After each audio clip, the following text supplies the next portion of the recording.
The Quran speaks to this in Surah Ar-Rum 30:30. So set your face toward the religion, inclining to truth. Adhere to the fitrah of Allah, upon which He has created all people. This verse implies that every human being is born with an innate disposition towards recognizing a higher power, a natural inclination towards the divine.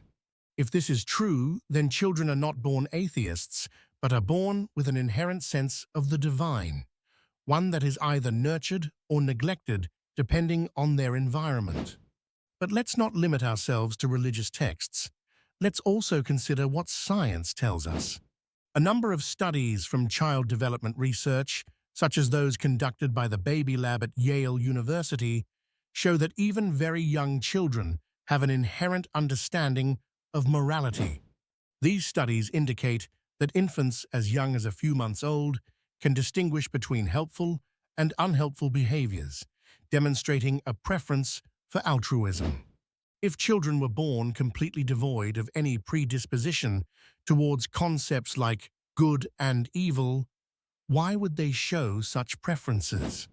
Does this not point to an intrinsic aspect of human nature, one that aligns with the idea of a moral compass built into our very being?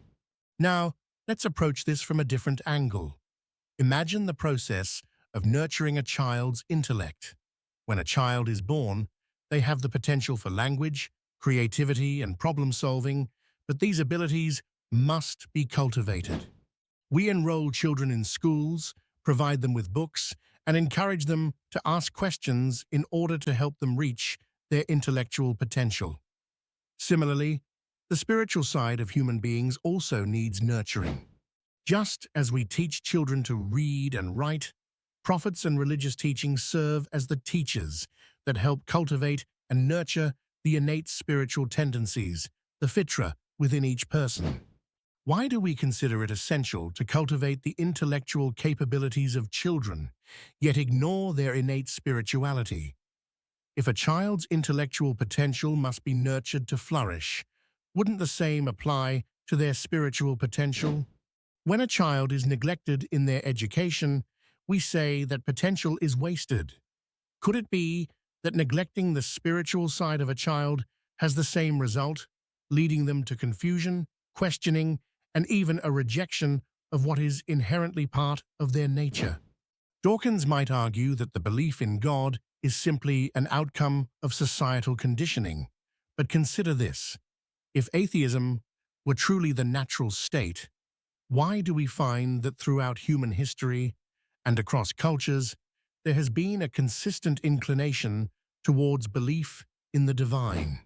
The concept of a higher power is not confined to a single culture or society. It has emerged independently across the globe.